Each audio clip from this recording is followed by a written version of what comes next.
guys, it's Sarah, and today we are going to talk about my most anticipated books that are coming out in the early months of 2022. I'm still not getting used to saying that yet. Now, these are going to be books coming out in January, February, March that I am personally aware of, that I personally am excited about. These are by no means all the books coming out. These are just the ones that have caught my eye. They are some books from new authors that I'm excited to try out because I really like the premise of the books. They are books that are written by authors I already know and love, and they have new ones coming out, and I can't wait to get my hands on them. So we're going to talk about what they are. The first one comes out on January 4th, and it is Echoes and Empires by Morgan Rhodes. Morgan Rhodes wrote the Fallen Kingdom series.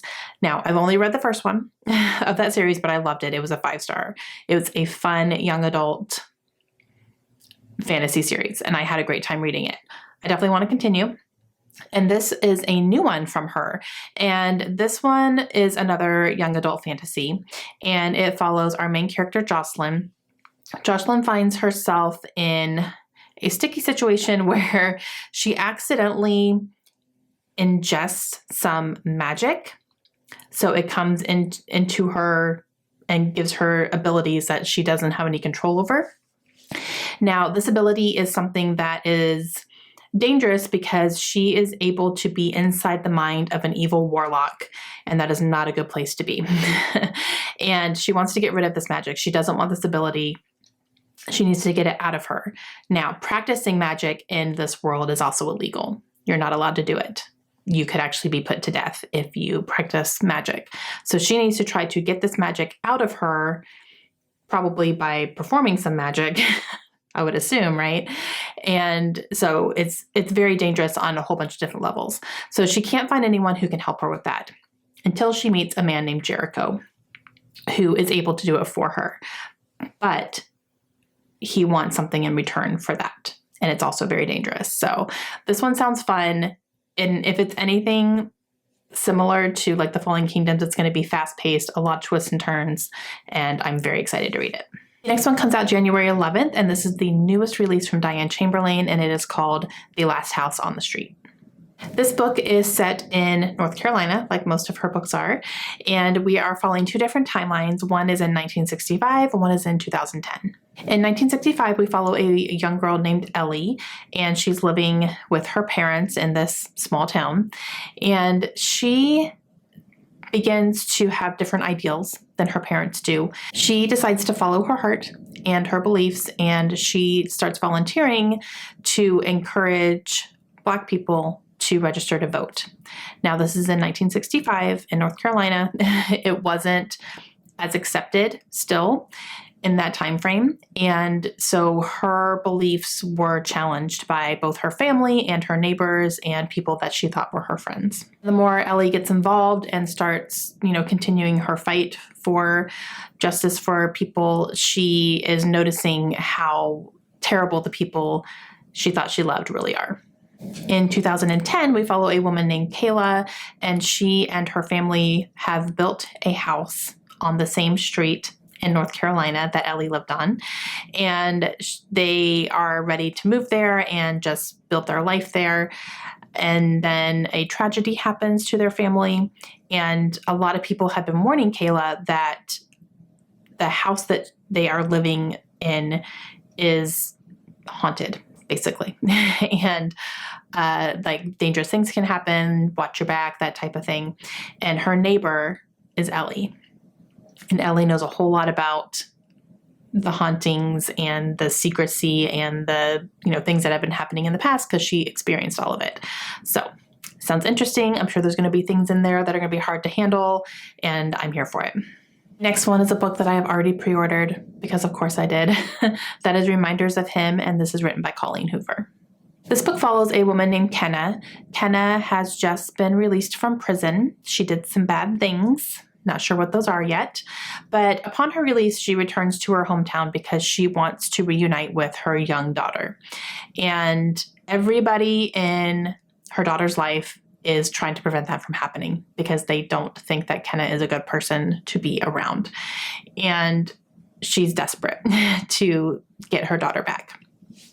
The only person that she is finding any support from is a man named Ledger. He is a bar owner in the town, and they start becoming close and trying to work on how they can get Kenna to be reunited with her daughter.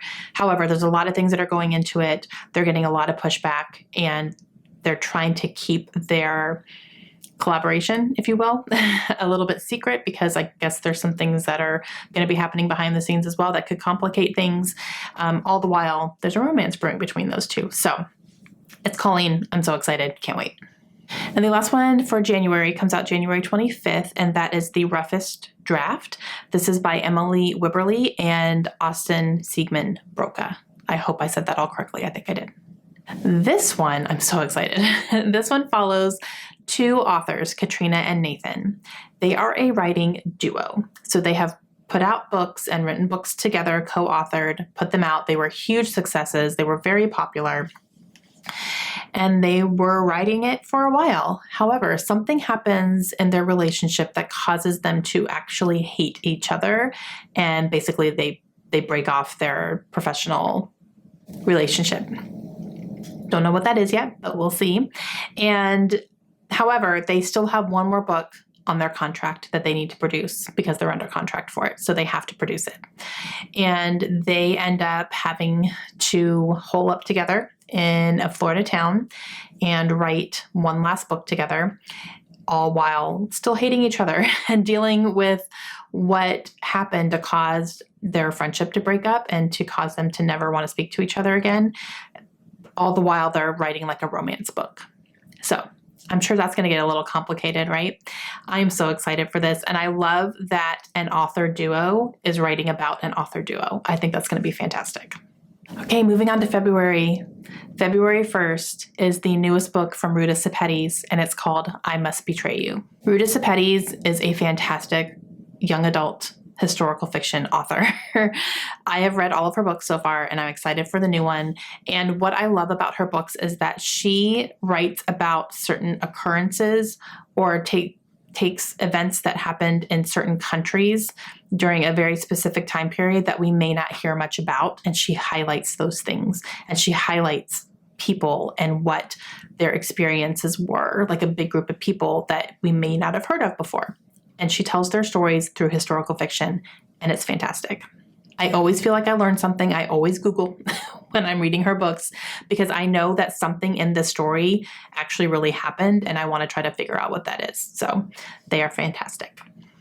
This one takes place in 1989 in Romania, and we are following a young boy named Christian, and he is living in this country where you don't have a whole lot of freedom. There are rules, there are laws that keep their citizens very bound and very much under control. He wants to be a writer. He doesn't even have that type of freedom to be a writer in this country at this time. So that's how bad it is. However, Christian gets into a situation where he is basically given an out and they say to him, you can earn some freedoms by becoming an informant for us. And they are trying to basically overthrow the Romanian government. So Christian finds himself, in that dilemma of, if I do this, I'm betraying everybody I know and love, and I'm going to be lying to them, and I'm going to be trying to take down the government in the country in which we live, and this is our home and all that stuff. So he really has to kind of balance that and figure out what he's going to do. I can't wait. This is going to be so good. I'm very excited about this one. And this next one also comes out February 1st, and this was actually put on my radar by one of my subscribers. She sent it to me and said, this sounds like you. And I was like, yeah, it does. Thank you. And now it's one of my most anticipated books. And that is called Circus of Wonders. This is by Elizabeth McNeil. This book is a circus book, which is definitely one of my favorite settings in books. I love circuses, carnivals, all that fun stuff. This one is set in the 1860s in England. This is a time when circuses were starting to become very popular, and a lot of people were attending and looking forward to them. They want to see the lion tamers and all these different acts. And then they also want to see what they would call human wonders. So people who have something very different about them. The man who owns this particular circus is named Jasper Jupiter. Can we have a cooler name? Seriously? He sets up this circus in a small coastal town, and he comes across a little girl who is known as like a leopard girl because she has birthmarks all over her and it makes her look spotty. And she is sold to him to be a performer in his circus. She is devastated. Her name is Nell. She doesn't really want this, but she's sold. And upon being in the circus and getting to know people there and making friendships, she starts to love it. And she becomes very, very popular, a very popular attraction, almost to the point where she's becoming more popular than Jasper himself. And he doesn't take to that very kindly. So she becomes even like worldwide known. And so he doesn't handle that very well. So I'm really excited to see where this story goes and how things are handled and what ends up happening. So this definitely 100% sounds like a book I would love. And the next one comes out February 22nd, and this is Ecstasia, and this is by Claire Legrand. This is an author that I have loved every single thing that I've read from her so far. I have not read all of her books yet, but I'm getting there, and I definitely want to. And this is going to be her newest one, so I'm definitely excited to pick it up. And this is a young adult horror novel. Now, Claire Legrand also wrote Saw Kill Girls, which was a young adult horror, so this is like another that's going to be kind of same vibes type thing, like same genre, all that stuff. So if you liked Saw Kill Girls, maybe keep your eye out for this one. The synopsis of it isn't super detailed. So I'm going to read you just the first part of it because it'll give you a good overview of it. Okay, so this says, her name is unimportant. All you must know is that today she will become one of the 4 saints of Haven. The elders will mark her and place the red hood on her head. With her sisters, she will stand against the evil power that lives beneath the Black Mountain, an evil which has already killed 9 of her village's men. So there's some sort of evil power that's happening, and it's coming in and it's killing people in her village, and she is going to be one of the 4 people that is going to be tasked to overtake this evilness. And I think she's kind of a witch from what I'm understanding. So yeah, I'm excited. And the next one in February comes out again on the 22nd, and that is This Might Hurt by Stephanie Roble. I read a book from this author called Darling Rose Gold, and I loved it. It was a huge surprise how much I loved that book. And so this is her newest one, and I'm definitely excited to pick this one up. This follows sisters, Natalie and Kit, and they are dealing with the loss of their mother. That's hit them pretty hard. Kit is really feeling stuck in her life. She does not like her job. She has a hard time dealing with the death of her mother. She's having a hard time dealing with a lot of things. So she ends up going and signing up to stay at this retreat. This place is called Wisewood. And when you sign up for it, you are agreeing to go to this place, and you're going to be completely isolated from everybody and everything. No internet, no phones, nothing like that. You're not going to have any contact from the outside for 6 months. That's the deal. And Kit decides to do this because she really feels like she needs it. She feels like she needs to kind of reset her life, reset her values, and just deal with her stuff, right? So Kit does this, and Natalie does not like that at all. She doesn't like that she can't get a hold of her sister. She doesn't feel like this is a safe situation. She also has something she's been trying to come clean about with her sister for a while and is losing that opportunity to do that. So Natalie goes to this place to try to find her sister and try to come clean. However, I think it's going to be a little up in the air on whether or not she's going to be able to leave. Okay, moving on to March. There's a lot in March. Okay, March 1st. Hook, Line, and Sinker by Tessa Bailey. This is the follow-up companion novel to her book that came out last year called It Happened One Summer, which was a Schitt's Creek-inspired story, specifically Alexis, that character from that show. And I read that and I loved it. I thought it was great. It was a lot of fun. I could definitely see Alexis in that whole situation. Like, she was in my head the entire time. So I thought it was great. This is the follow-up to that. It is a companion novel, so you don't have to read the first one, most likely, in order to be able to read this one, but you might want that background knowledge anyway. And it's great anyway, so you should. But this one follows the younger sister. Her name is Hannah, and she is in this town still where they were, and she is it's going to follow her romance with another character named Fox, who I loved in the first book. So I'm really excited to kind of see this relationship blossom. And you could definitely kind of tell that's where it was going towards the end of the first book. So this is going to be following that story, and I'm very excited about it. It's going to be a lot of fun. Also on March 1st is Kelsey Murphy and the Academy for the Unbreakable Arts. Pretty sure that's the whole title. This is by Erica Lewis. This is the beginning of a new middle grade series, and I'm so excited for this one. I saw it pop up on a publisher's list, and I was like, oh, I want to read that, because the tagline for this is, "What if Harry Potter was sorted into Slytherin?" What if Harry Potter was sorted into Slytherin? Whole new story, right? So this follows our main character, Kelsey, and she goes to this school for unbreakable arts, whatever that means, we'll find out.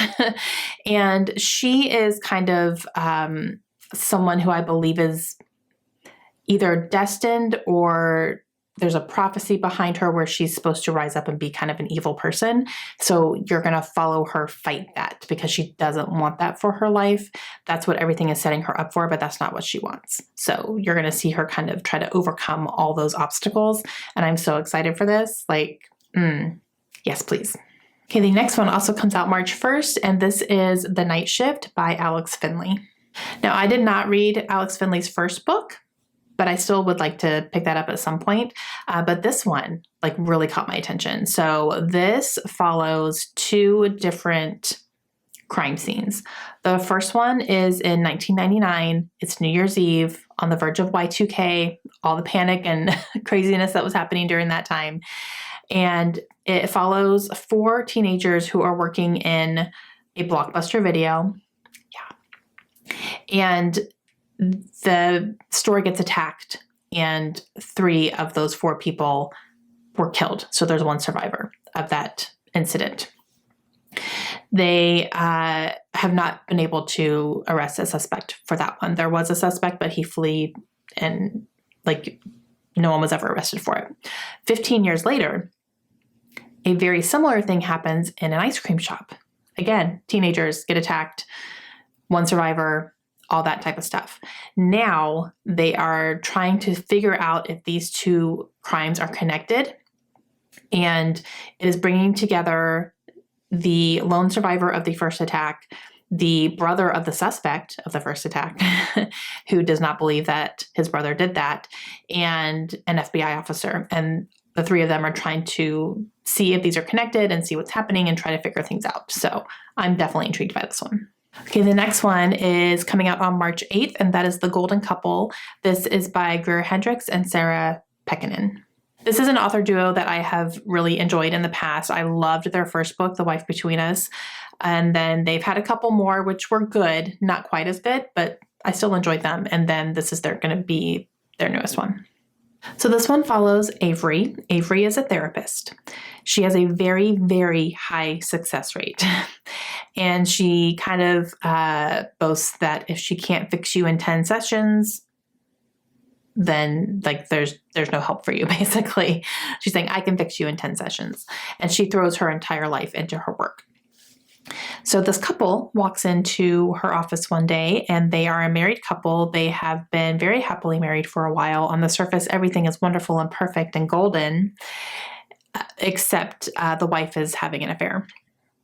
So they are seeking Avery out to fix them for the sake of their son and to try to fix their marriage. And I believe behind the doors of these therapy sessions, there's going to be a whole lot happening. And I'm sure it's going to get twisty and turny, and I'm excited. And the next one comes out March 15th, and I am beyond excited for this one. This is The Book of Cold Cases by Simone St. James.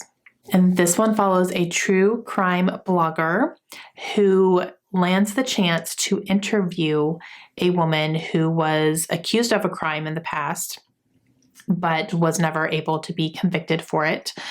And you see this interview start happening. So this woman who was accused, it was in the 1970s, and there were two different men who were shot dead with the same gun. She was seen fleeing from one of those scenes, therefore she became a suspect, but they could never tie her to it. So she was acquitted, but she took refuge into her mansion because she's very rich, and she has just kind of lived as a recluse ever since then. So a couple decades later, we meet Shay, who is a true crime blogger as a side hustle. They have a chance meeting one day. Shay asks to interview her. Beth says yes. And so Shay is going to her mansion to interview her. However, every time Shay is in that mansion, she gets the creeps. She believes she's seeing things. Things are starting to move on their own. She can't explain things like that. So there's some things happening in this house that are really creeping her out. And I cannot wait for this, you guys. I know it's going to be creepy. I know it's going to give me the willies, and I am so here for it. Okay, and the last one for March comes out on March 29th, and that is The Long Weekend by Gilly McMillan. I definitely want to read more from this author. I have read one of her books before, and I thought it was just kind of okay. It was a young adult book, so I definitely want to get into some of her adult and see what I think. But this one has a premise that I could not turn away from. So we are following a group of 4 women. They are friends, and they have booked themselves a retreat, kind of an isolated retreat where there's like no phones, no internet, no nothing. You're completely isolated. They feel like this is such a great break for them, and they're going to come together. They're going to have a great time, a wonderful weekend, and they're super excited. And they make it a couples thing. So the women show up ahead of their husbands because of like work schedules and all that stuff. So they planned for the women to show up, and then the husbands will show up later. So it's a group of 4 women. However, one of them, her husband just died, so she's not going to be going to this retreat to be among all the other couples. And so she's staying behind, but the other 3 decide to continue and go on this trip together. They get there, and right after they get there, there is a note that says one of their husbands is about to be killed. It doesn't say who, it doesn't say when, it doesn't say why, it doesn't say who left the note, and they have 0 connections to be able to try to save or warn their husbands that someone's about to kill them. As soon as I read that synopsis, I was like, I need this in my life. I cannot wait to find out what this is all about. Okay, guys, those are the books that I am very, very excited that are coming out in the first 3 months of 2022, and I'm really excited to get my hands on some of them. Some of them I already have as ARCs, which is really exciting. Some of them I have from NetGalley, and I definitely want to make some of these a priority for sure, because I'm just excited for them, and I want to read them, and I want to be able to share them with you guys as well to let you know if you should be picking them up. So let me know down below what some of your most anticipated releases are coming. And I will say, I've had a couple questions on how to find out what's coming out. Google is your friend. That's what I do. I Google books. I will Google upcoming book releases, and I can find a lot of websites or blogs that will show you what is coming soon. And you can also look at publishers' websites, and you can see what's upcoming. If you have a specific publisher that you like to buy books from, you can do that as well. So just Google it. That's literally what I do. That's my only option for stuff like that. NetGalley is also a great resource if you're on there. You can always scroll through NetGalley and see what is available and upcoming and all that good stuff. So those are my suggestions for trying to figure out what's coming up soon. Hope it works for you guys. But yeah, all right. That's going to be it for me today. So let me know your thoughts down below, and I will see you guys again very soon. Hope you have a great day. Bye.